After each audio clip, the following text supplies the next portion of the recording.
தாங்கள் வருகை தந்ததுக்கு நன்றி கூறுகிறேன் முனிவரே. என் குழந்தையின் வணக்கத்தை ஏற்றுக்கொள்ளுங்கள்.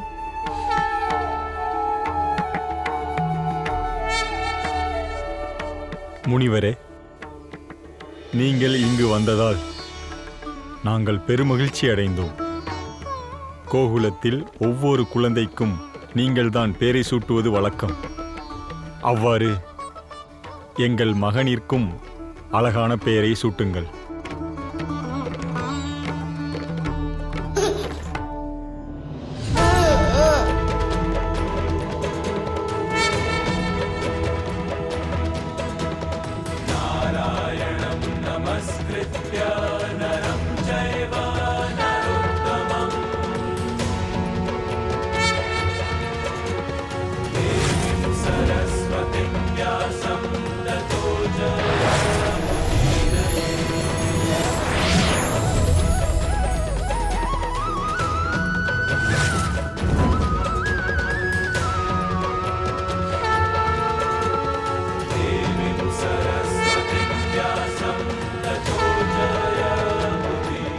குருவே,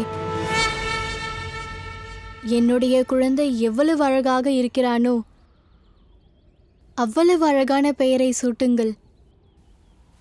உங்களுடைய மகன் மிகப்பெரிய அற்புதமான ஒளி நிறைந்தவனாக உள்ளான்.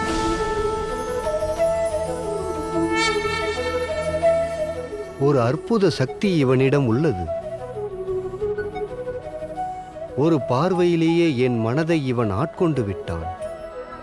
இவனது பெயரும் இவனைப் போல் புனிதமானதாக இருக்க வேண்டும்.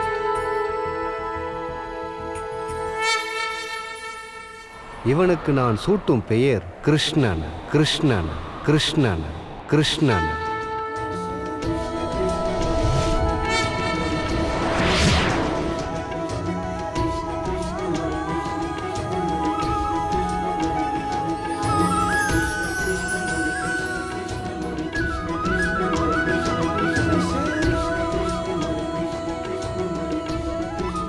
கிருஷ்ணன்.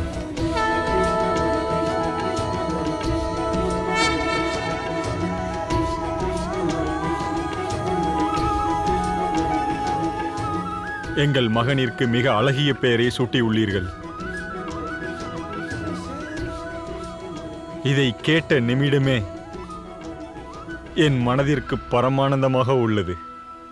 கிருஷ்ணன் நேசிக்கும் மனங்களுக்கெல்லாம் அழகையும் அன்பையும் வழங்குபவன். ஆனால் அதர்மம் செய்பவர்களை அழிக்க பிறந்தவன். அநீதியை இவன் அழிப்பான். இந்த பிரபஞ்சத்திற்கே ஆதாரமாக இருக்கப் போகிறவன்தான் கிருஷ்ணன், கிருஷ்ணன், கிருஷ்ணன். உன்னை அழிக்கப் போகிறவன் பிறந்து விட்டான். தேவகி மற்றும் வாசுதேவரின் 8வது மகன் இந்த பூமியில் பிறந்து விட்டான்.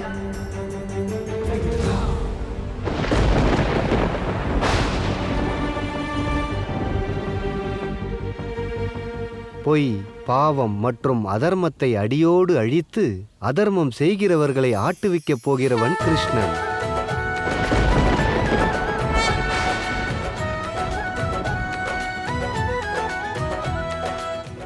உண்மை மற்றும் தர்மத்தை காப்பவர்களின் வாழ்வில் அமைதியையும் மகிழ்ச்சியையும் தருபவன்தான் கிருஷ்ணன். கிருஷ்ணா, என்னுடைய அன்பு தம்பி கிருஷ்ணன். ஆம். யசோதா தாயே, நான் சென்று கோகுலம் முழுக்க இனிப்புகளையும் வெண்ணெய்களையும் அளித்து வருகிறேன். ஏனெனில் என் தம்பி இனிப்புகளை விடவும் வெண்ணெய்களை விடவும் மிக இனிமையானவன்.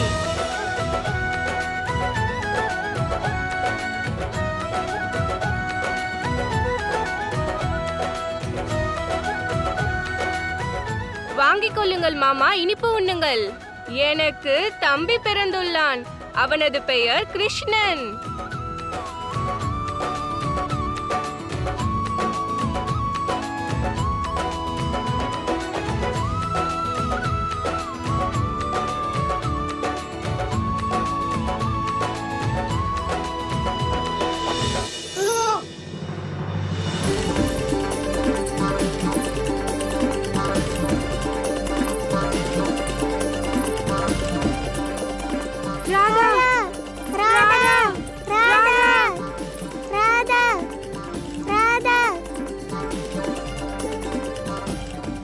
கேள்விப்பட்டாயா ராதா? நந்தன் ராஜாவுக்கு மகன் பிறந்துள்ளாராம். நந்தகுமாரனுக்கு கர்க் முனிவர் பெயர் சூட்டியுள்ளாராம். கிருஷ்ணன், கிருஷ்ணன், கிருஷ்ணன்.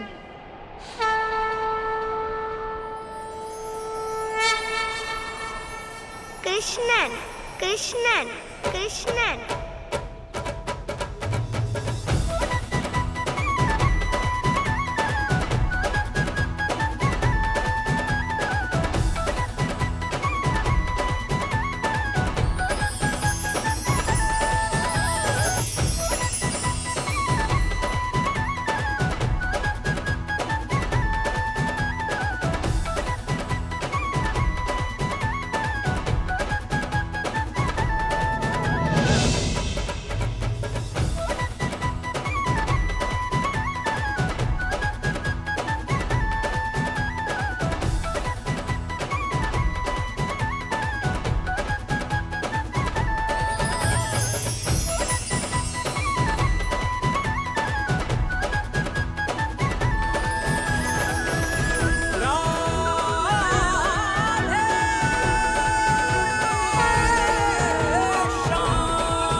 கிருஷ்ணன் மிகவும் அழகான பெயர். மிகவும் மகிழ்ச்சியான செய்தி. கோகுலம் முழுவதும் ஒன்று சேர்ந்து கொண்டாடுகிறார்கள். கிருஷ்ணன், கிருஷ்ணன், கிருஷ்ணன்.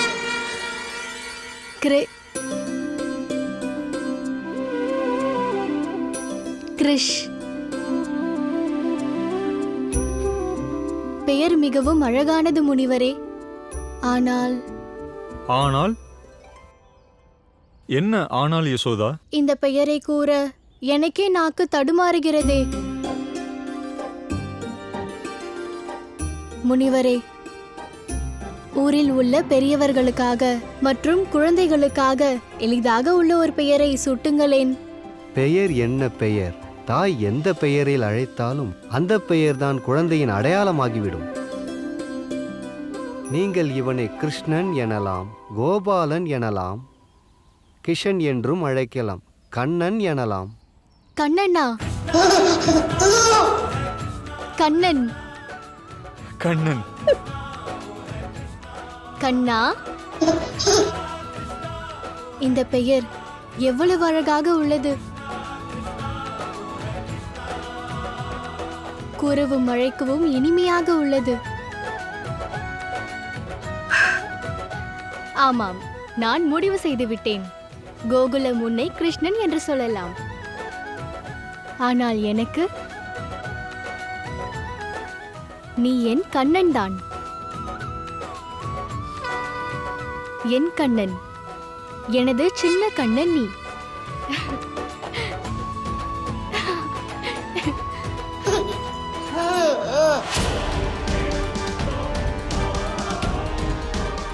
எனது மகன் உனக்கு காலன் யமுனையின் அக்கறையில் கோகுலத்தில் உள்ளான். என் மகன் என்று மதுரா வருவானோ அன்று உன் வாழ்வின் இறுதி நாளாக இருக்கும் கம்சன், வாழ்வின் இறுதி நாளாக இருக்கும் கம்சன், வாழ்வின் இறுதி நாளாக இருக்கும் கம்சன்.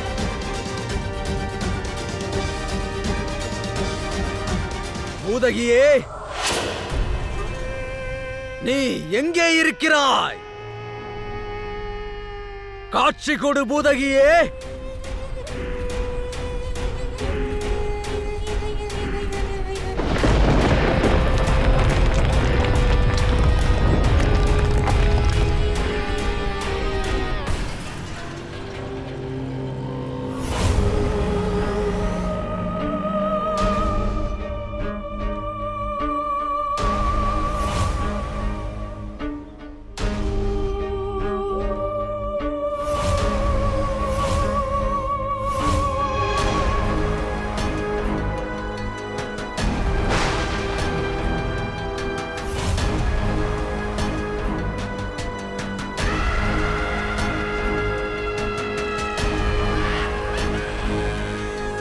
கட்டளையிடுங்கள் மகாராஜா கம்சா, நான் என்ன செய்ய வேண்டும்?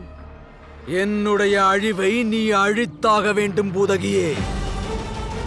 யமுனைக்கு அக்கறையில் அவன் நேற்றுதான் கோகுலத்தில் பிறந்துள்ளான். அங்குதான் எங்கோ ஒளிந்துள்ளான். என்ன சிறிய காரியம்தானா? இந்த பூதகி நிச்சயம் உங்கள் கட்டளையை நிறைவேற்றுவாள் மகாராஜா.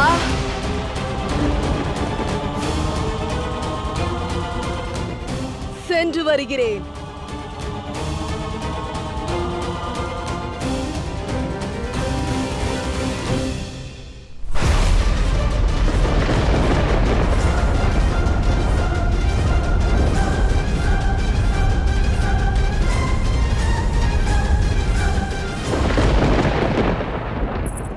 என்ன என்ன ராதா, நீ இந்த பக்கம் ஓடி வருகிறாய்? முக்கிய வேலையாக தான் வந்தேன்.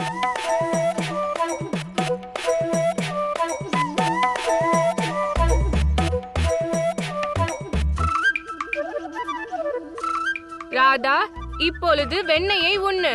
எனக்கு தம்பி பிறந்துள்ளான், கிருஷ்ணன். பலராமன் அண்ணா, என்னால் எப்படி இப்ப வெண்ணெய் உண்ண முடியும்?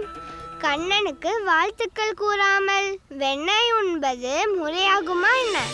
ஆமாம் ஆமாம், நாங்களும் கிருஷ்ணனை பார்த்த பின்புதான் வெண்ணெய் உண்ணுவோம். சரி சரி, என்ன செய்ய வேண்டுமோ செய்யுங்கள். வெண்ணெய் உண்ணுங்கள் அல்லது சென்று பாருங்கள், எனக்கு என்ன. சரி, நாங்கள் செல்கிறோம். சரி, செல்லுங்கள்.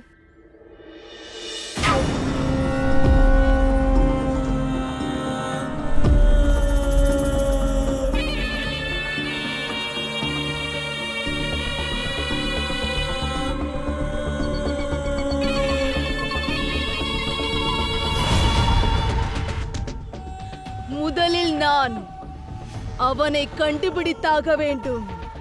மகாராஜா கம்சனின் காலனை. அந்த சிறுவன் எங்கு உள்ளான் என்பதை அறிய வேண்டும். அதன் பிறகு இந்த பூதகியின் தாக்குதலில் இருந்து யாராலும் அவனை காப்பாற்ற முடியாது. நான் விடமாட்டேன்.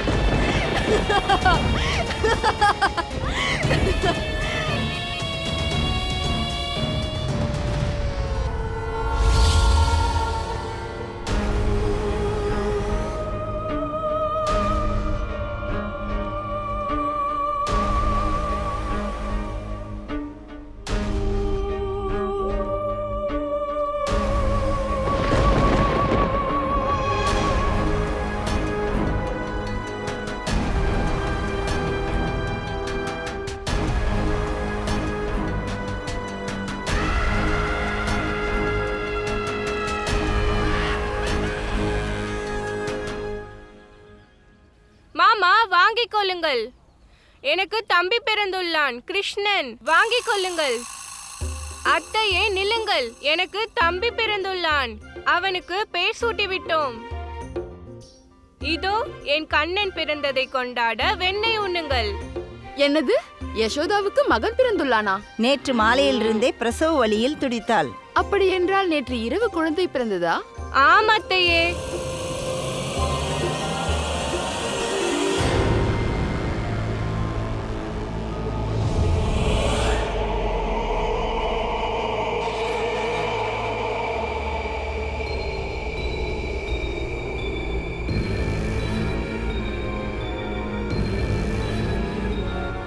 என்னவாயிற்று?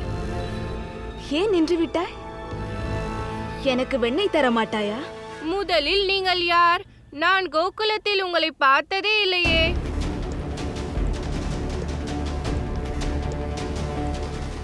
என்ன? யசோதாவுக்கு மகன் பிறந்துள்ளானா? என்னை எப்படி பார்த்திருக்க முடியும்? யசோதாவின் அம்மா என் சிற்றன்னை. அவ்வாறென்றால் என் தாய் உங்களுக்கு சகோதரியா? ஆமாம். என்னை உன் இல்லத்திற்கு அழைத்து செல்வாயா? ஆனால் நான் கோகுலம் முழுக்க வெண்ணெய் கொடுக்க வேண்டுமே. அதனால் என்ன? எனக்கு வழி மட்டும் கூறு. நேரே சென்று வலது, பிறகு இடது. திரும்பியவுடனே நந்தராஜரின் இல்லம் உள்ளது.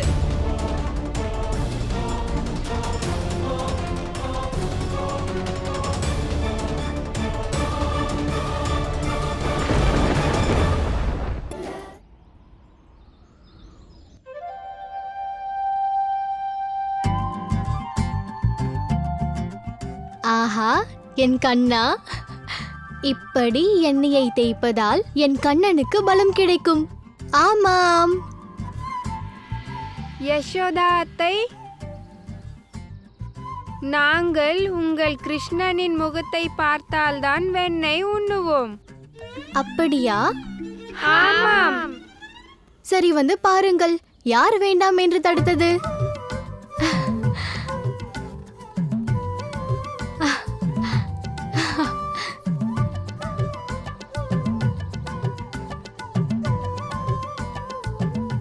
கிருஷ்ணா,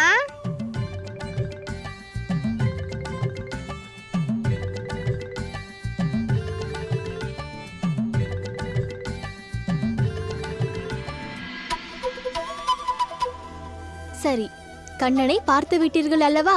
இனியாவது வெண்ணெயை உண்ணுங்கள்.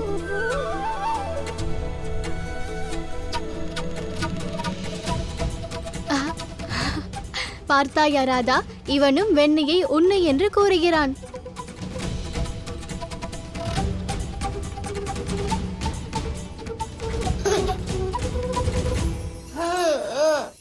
சரி வாராதா, மிகவும் நேரமாகிவிட்டது. இல்லத்தில் யாரிடமும் கூறாமல் வந்துவிட்டோம்.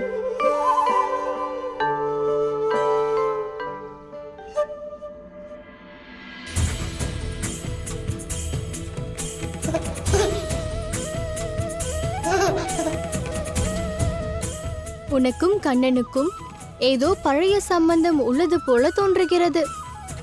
என் கண்ணன் உன்னுடன் விளையாட விரும்புகிறான். எனக்கும் விளையாட ஆசைதான். ஆனால் தாயிடம் கூறாமல் வந்துள்ளேன்.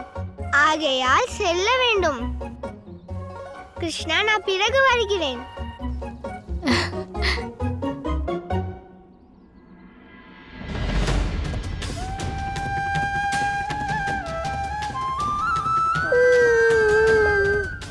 என்ன? என் கண்ணனுக்கு என்ன ஆயிற்று?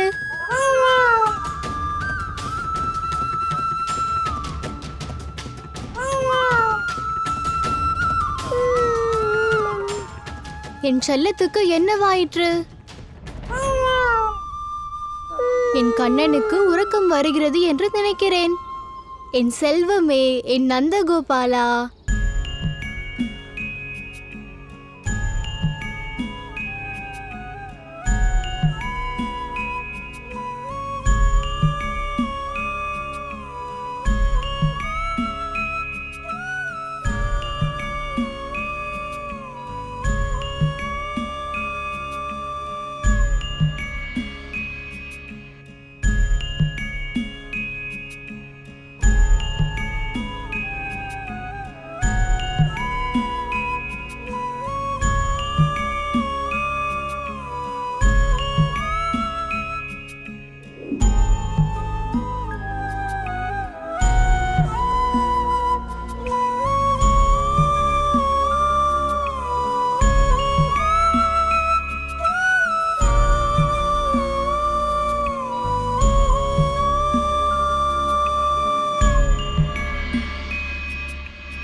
இன்று உனது வாழ்வின் இறுதி நாள் கிருஷ்ணா.